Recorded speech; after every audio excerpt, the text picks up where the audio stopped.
Olá, somos estudantes da Universidade Federal de Uberlândia, Faculdade de Ciências Contábeis Integral. Somos alunos da professora Lísia Queiroz, que dá a disciplina Contabilidade Intermediária 1. Viemos aqui apresentar para vocês sobre o CPC 27, ativo imobilizado, referente aos itens 60 até 80. Além disso, iremos verificar a aplicabilidade desses itens nas demonstrações contábeis da empresa Grupo Pão de Açúcar.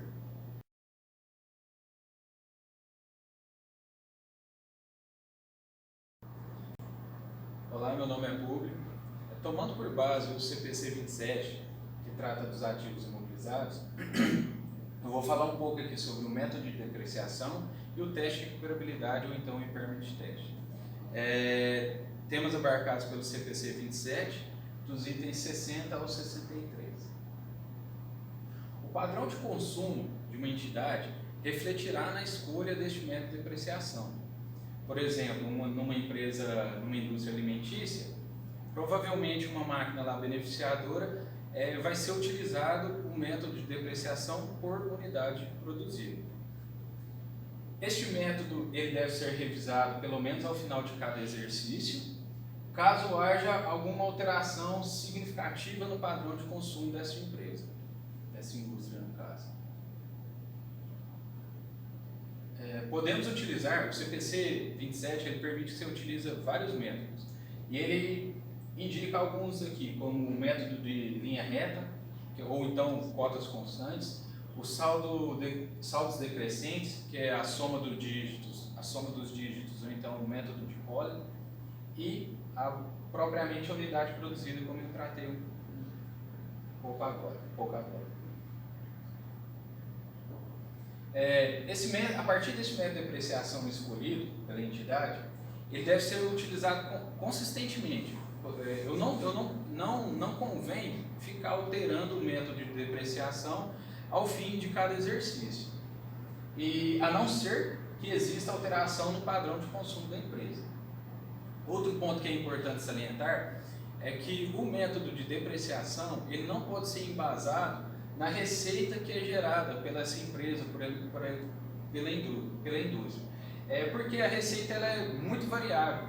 Ela é afetada pela quantidade de venda que eu gerei naquele exercício, ou então pelos prejuízos que eu tive durante o exercício. Certo? Agora, falando do teste de recuperabilidade, o impairment test, o CPC 27 ele pede para a gente retomar o CPC 01, que lá no CPC 01 trata da redução ao valor recuperável dos ativos. E lá a gente é orientado a revisar o valor contábil dos ativos, de como determinar o valor recuperável e quando reconhecer ou reverter a perda por redução ao valor recuperável.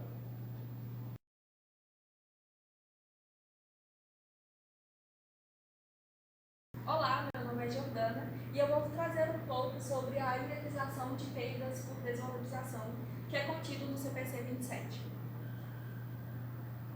No item 65, traz que a indenização de terceiros por itens do ativo imobilizado é reconhecida no resultado quando a indenização é recebida.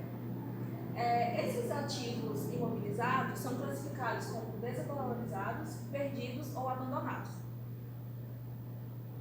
Já no item 66, traz os eventos econômicos separados e como eles vão ser contabilizados. Esses eventos são desvalorizações ou perdas, pagamentos ou reclamações e aquisição ou construção desses ativos imobilizados.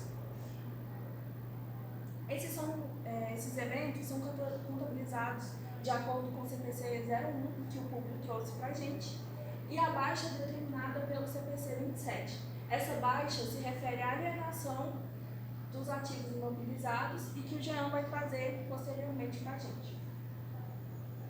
E, novamente, ela é reconhecida no resultado do exercício quando a indenização se tornar recebível. E o custo do ativo imobilizado, que é referente aqueles abandonados, perdidos ou desvalorizados, é feito de acordo com este pronunciamento, o CPC 27.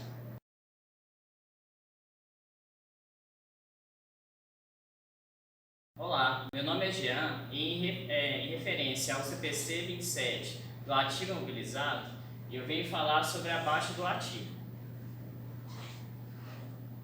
Quando a baixa de um ativo imobilizado ocorre? Ela ocorre de duas maneiras. Quando há alienação desse ativo, ou seja, venda, doação ou um arrendamento mercantil desse ativo, ou quando esse ativo já não vai gerar nenhum benefício futuro. Um exemplo disso é quando uma máquina que é substituída por outra mais avançada e ela deixa de ser utilizada porque aquela máquina já está fazendo a produção da anterior. Então a máquina anterior ela vai ter que ser retirada do ativo imobilizado. Outro principal aspecto que a gente tem que verificar na baixa de um ativo são os ganhos e perdas referentes a essa baixa. Eles têm que ser reconhecidos no ato da baixa, os ganhos e as perdas. E vale atentar que o ganho ele não pode ser classificado como receita de venda, ele vai entrar como ganho de capital. Tem uma exceção, por exemplo, aquelas empresas que utilizam aqueles ativos para aluguel durante as suas atividades normais e de repente aquele ativo ele é utilizado depois para revenda, para vender, e ele pode ser considerado como receita de venda, desde que nessa transição de aluguel para venda ele vá para o estoque da empresa e aí sim seja vendido, gerando então a receita de venda. No item 71 ele fala o seguinte também, que o ganho ou a perda ele é determinado pela diferença entre o valor líquido da alienação, se houver, e o valor contábil do item. O valor líquido da alienação é o valor da transação menos os custos que envolvem essa venda, né, do ativo. Outro aspecto que devemos considerar e que é abordado pelo item 69 é a data da alienação do item imobilizado. Quando é que a gente vai computar a alienação? A data ela vai ser computada utilizando como foco a obtenção do controle do item. Informações sobre essa obtenção do controle do item, ou seja, que é a hora em que a empresa tem responsabilidade sobre aquele item, elas são encontradas tanto no CPC 47, que é relativo a receitas de contratos de cliente, como também no CPC 06, que é em relação a operações de arrendamento mercantil. Bom, outro item abordado é a substituição de parte de um ativo imobilizado, que é abordado pelo item 70. Esse item que foi substituído, ele deve ser baixado. Como é que ele vai ser baixado? Pelo reconhecimento do seu valor contábil. Se você não tem o valor contábil desse item que foi baixado, substituído, você vai utilizar como valor base o custo para substituir ele. Além disso, devemos também considerar pelo item 72 o valor recebido da alienação de item do ativo imobilizado. Esse valor você tem que considerar o preço de transação. O preço de transação ele é abordado mais especificamente no CPC 47, que é o de receitas de contratos de clientes. E todas as alterações subsequentes do momento em que você estabelece o preço de transação, tem que ser contabilizada também.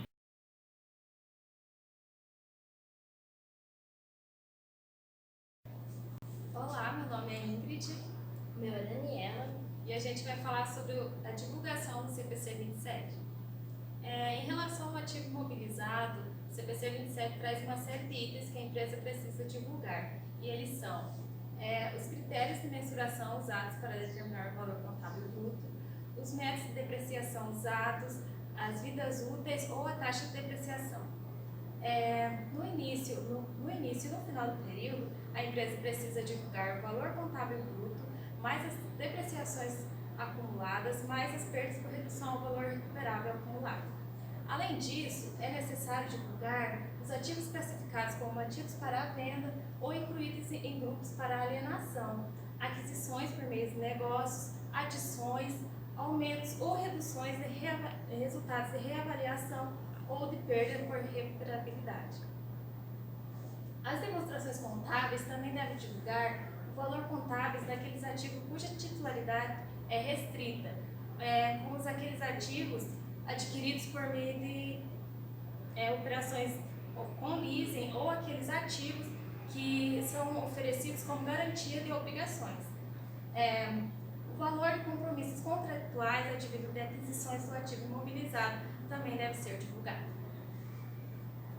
Em relação à depreciação, como a determinação do método utilizado ou a estimativa da vida útil são questões de julgamento, essas informações são necessárias ser divulgadas, pois elas possibilitam a empresa revisar as políticas selecionadas na administração e facilitar a comparação com outras entidades. Então, a empresa, em relação à depreciação, a empresa necessita divulgar quer reconhecido no resultado, quer como parte do custo de outros ativos e a depreciação acumulada no final do período. No caso de mudança das estimativas, a entidade deve divulgar a natureza e os efeitos de mudança que têm um impacto no período corrente e nos períodos posteriores. As mudanças que podem ocorrer são no valor residual, na vida útil, no método de depreciação e no custo estimado do passivo ativo. Quando os itens do ativo imobilizado forem contabilizados a valores reavaliados, deve-se divulgar os métodos e premissas, como o valor justo foi determinado, a classe do ativo reavaliado, a vida útil e a reserva de reavaliação. No item 78, diz que os itens deve ser divulgados os itens que perderam o seu valor. O item 79 traz alguns itens que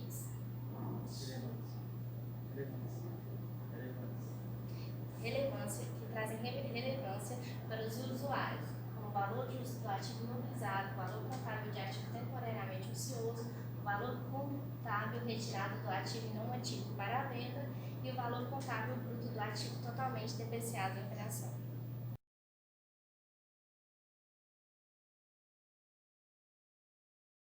Agora chegamos na parte final do nosso trabalho, onde foi feito um estudo de caso do Grupo Pão de Açúcar. Bom, ela foi criada no ano de 1948, em São Paulo, por Valentim dos Santos Diniz.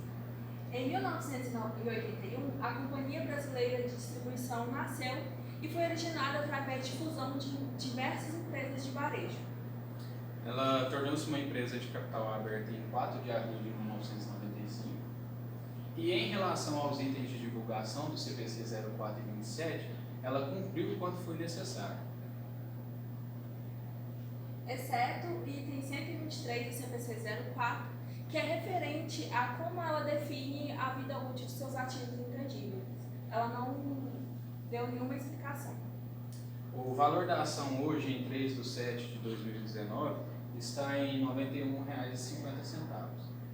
E sobre a questão de se vale a pena ou não investir no grupo Pão de Açúcar, nosso grupo decidiu que vale a pena sim investir na empresa, porque ela cumpriu de maneira geral o CPC 04 e 27. A qualidade da informação contábil foi clara.